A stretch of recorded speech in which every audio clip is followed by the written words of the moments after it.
My name is Olivia. I'm 37 years old. Ever since I graduated from high school, I've been working from home. Today was my dear sister's wedding day. I was subjected to some really awful words from the groom's parents. Still, don't get it? There's no place here for a bottom-rung woman who didn't go to college. Know your place, will you? You want your sister to be happy, right? Such ugly faces twisted with malice. What foolish people they are. They must only be able to maintain their pride by looking down on others. For the sake of my sister and her husband, and for myself, I decided to put these two in their place. Our parents died in a car accident when I was 16 and my sister Ava was 3. I remember everything going dark the moment I heard the news. I think I even forgot to breathe or blink for a while. It was my father's brother and his wife who lived nearby that helped me get back on my feet. After that, my uncle became our guardian and took care of us for a long time. After graduating high school, I turned my part-time video editing job into a full-time career. At that time, Ava was 6 years old. Helping my sister learn and grow became my purpose in life. I might be biased as her sister, but Ava is smart, beautiful, and a kind-hearted girl. Top of her class in elementary, middle school, and high school. She's my pride and joy, and I'm not ashamed to show her off anywhere.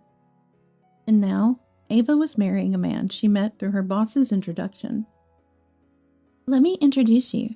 This is Jack. Jack, this is my sister, Olivia. Pleased to meet you. I'm Jack. Nice to meet you. I'm Olivia, Ava's sister. Jack, Ava's boyfriend, was just as wonderful as she was. He came from a good family, was good-looking, and a fine young man. They were the perfect handsome couple. But there was one thing I was worried about. It was Jack's parents. Jack mentioned something troubling when he came to introduce himself. My parents are a bit peculiar. I'm worried they might offend you, Olivia, when we meet. He even apologized in advance. To think he had to say that about his own parents? I became anxious about meeting them. The day of the meeting between the two families arrived. We met at Jack's family's home, as per their request. A large mansion with a grand gate. I was completely overwhelmed. Upon meeting them, Jack's parents did nothing but brag about their family and their son. You could say we're a distinguished family around here. Our house has been so for generations. Jack is an exceptionally talented child, even in our family. Your sister is lucky. There was no time for us to talk. Jack looked embarrassed. Eventually, Jack's parents suggested to Jack and Ava. Why don't you two go for a walk? They said. Jack, looking worried, took Ava out of the room. I will probably never forget the humiliation I suffered afterwards. Gone was the amiability of just a second ago. Jack's parents turned hostile. So I hear you sisters don't have parents. That's a pity. Can a girl raised in such a family really become a decent wife? What do you mean by that? Just what he said. Even kids from single-parent homes end up with warped personalities. Can you imagine what happens when there are no parents at all? As you've seen, doesn't Ava seem like a perfectly normal girl? She's academically excellent, considerate, always straightforward, and adores her sister. But the fact remains she's parentless. She hasn't been raised properly. There's no such thing as a plant that grows straight from bad soil, right? You understand our concern. However, as you can see, our son is very fond of your sister.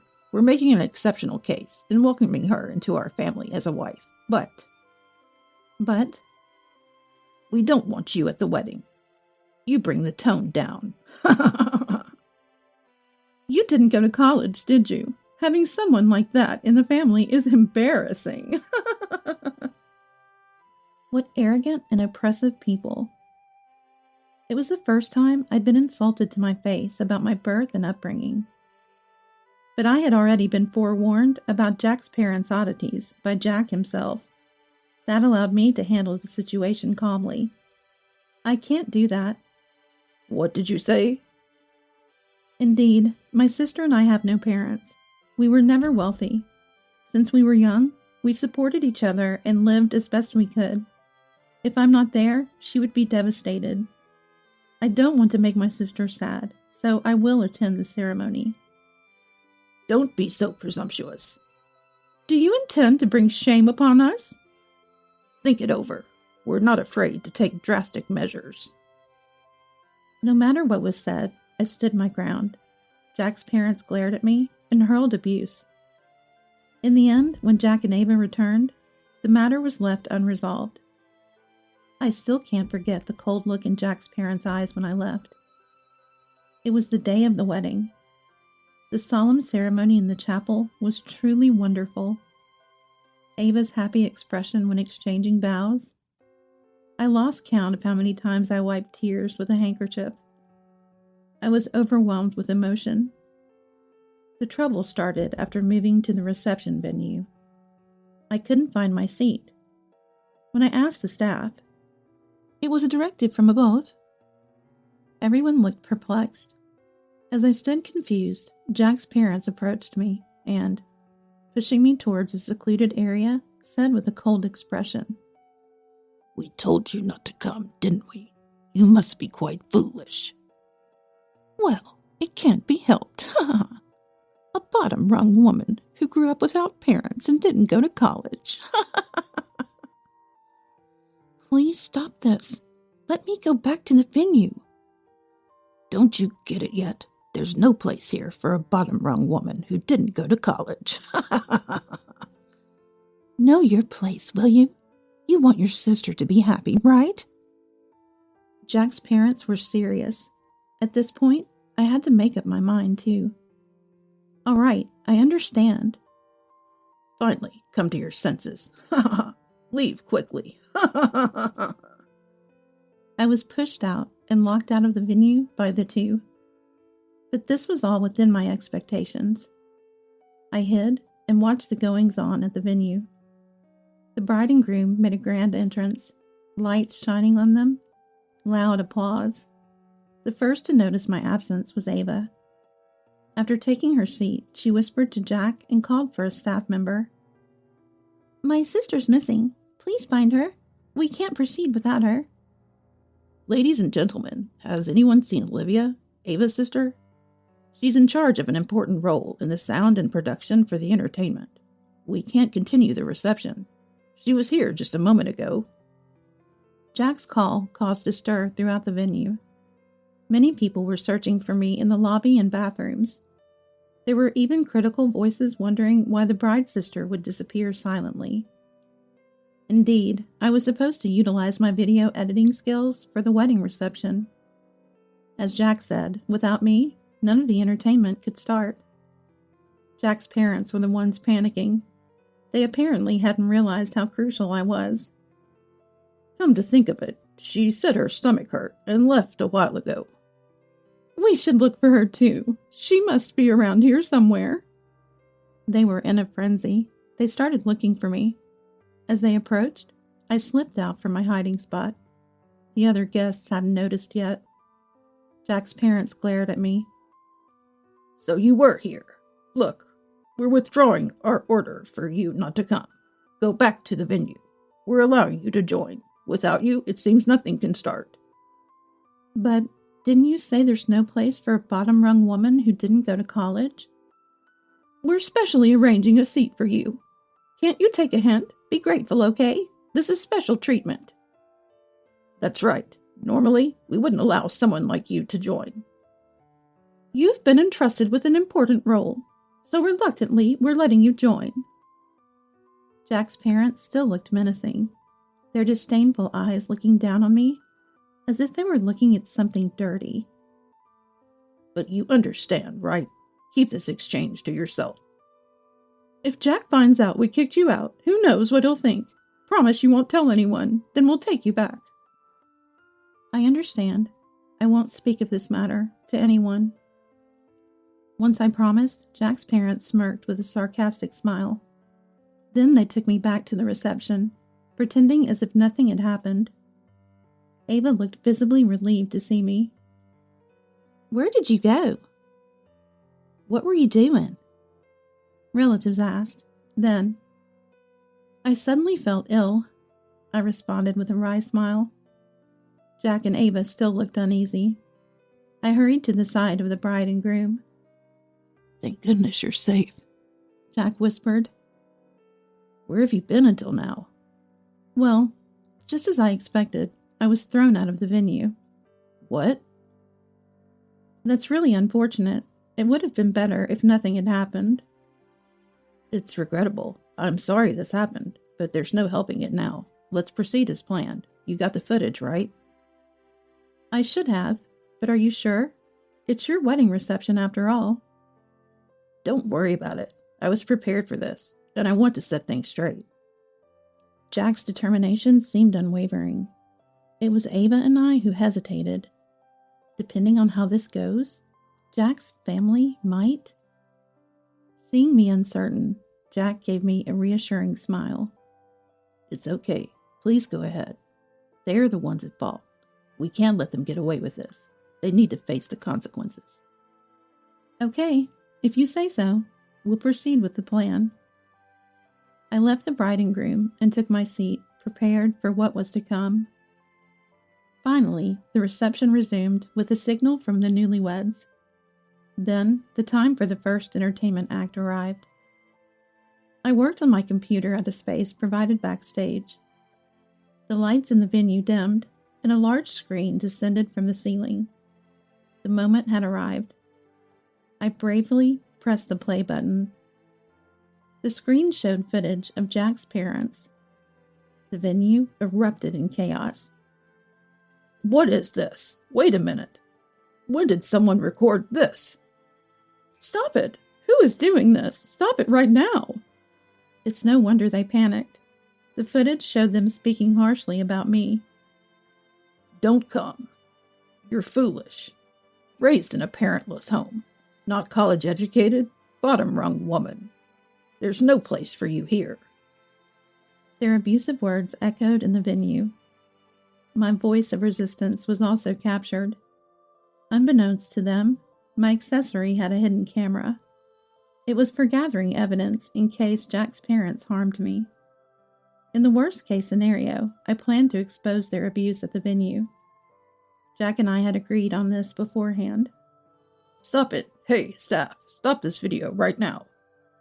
"Where is that woman? She must have played it. Ah, there she is." Jack's parents noticed me backstage. They seemed intent on stopping me by force, advancing towards me. But before they could reach me, Jack and several men stood in their way. "Dad, Mom, you've done something terrible. Why would you do this?" "She's a bottom-rung woman who didn't go to college, that's why." "That's right. It's unacceptable for our family to have someone who didn't attend college." "This is for your own good, too. Having a non-college educated relative is just a nuisance." "That's right, Jack. You could be looked down upon because of her." Their words were outrageous. An extreme case of educational elitism. It was beyond excusable. Nowadays, are there people as concerned about their relatives' education as these two? "Listen, our upper-class family doesn't need ties with a woman who hasn't been to college." "Our honor is at stake. Just be quiet, Jack, and do as you're told." "It's okay for the wife. She went to college and got a good job." "But her sister is no good. She didn't go to college and isn't employed." "I work from home. I'm not unemployed. I've filed as a sole proprietor and live off my labor income." However, it seems Jack's parents don't understand this. In their eyes, not working for a company means being unemployed. The guests looked at the groom's parents with disdain. Jack clenched his fist tightly. "Enough. With the video and now this, it's all discrimination and prejudice. Upper class? Where do we fit in as upper class? Shame on you. Shame." Jack's shouting echoed through the venue. His parents were taken aback by his anger. Everyone was overwhelmed by Jack's presence. I've always hated Dad and Mom's distorted views. I told Olivia that she might be discriminated against because of her education. That was me. You did? Yes, I prepared for the worst-case scenario. Unfortunately, it's come to pass. Dad and Mom are the worst kind of bigots. Please apologize to Olivia now. Apologize? Us? Of course. You've hurled insults and hurt her. Why are you surprised? Apologize to Olivia first, then to everyone here in the venue.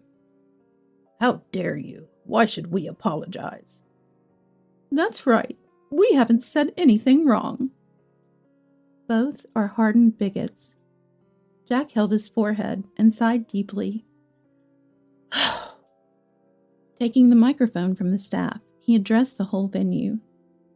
Ladies and gentlemen, I'm sorry you had to witness such an unpleasant scene. As you've seen, my parents are extremely discriminatory.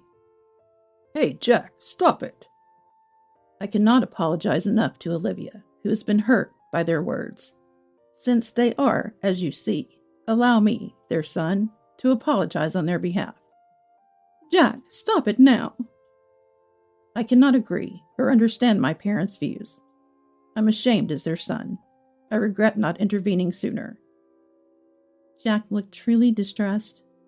It seemed he was frustrated by his inability to change his parents' views. As you've heard, they're stubborn. I can't handle them anymore. Therefore, I want to declare here that I'm cutting ties with my parents. What? Jack, what are you saying? Other relatives stopped the parents from trying to retract their statements. Everyone was angry at their arrogance. Someone questioned how they weren't ashamed to let their son go this far. Realizing their disadvantageous position, Jack's parents finally admitted their fault. They apologized to me and everyone in the venue, but it was too late. Following Jack's instructions, the staff escorted them out. Thus, the reception proceeded without the groom's parents. Later on, Jack formally declared he was cutting ties with his parents. He decided to leave his family home and start living in an apartment with Ava. When Jack came to tell me this, his expression was bright and clear. When I left home, both of them were crying. Frankly, I was astounded. Even after all that's happened, they still say it's not their fault. They both got quite a scolding from the relatives, too. Really, there's no saving them. His parents, proud of their son, were greatly weakened. After the reception, they faced significant criticism from their own family. Moreover, the incident at the venue leaked out and became the talk of the neighborhood. Now they seemed to be completely isolated in the community.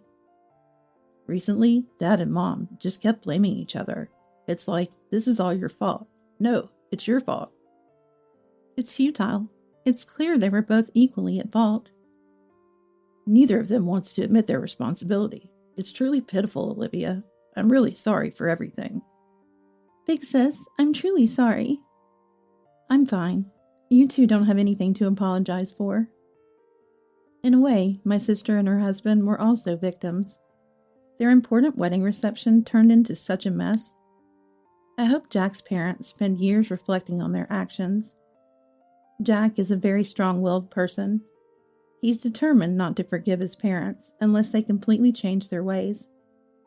It's great that such a dependable person became my sister's partner. Being around my sister and her husband makes me think that marriage might be nice. These days, it's common for people to marry later in life. Even someone nearing 40 like me looking for a partner isn't unusual. Maybe it's time for me to start seeking a wonderful encounter. There are many ways to meet people, like parties and apps. I should step out without fear. And one day, I'll build a happy family, no less joyful than my sister's. That's how I'm positively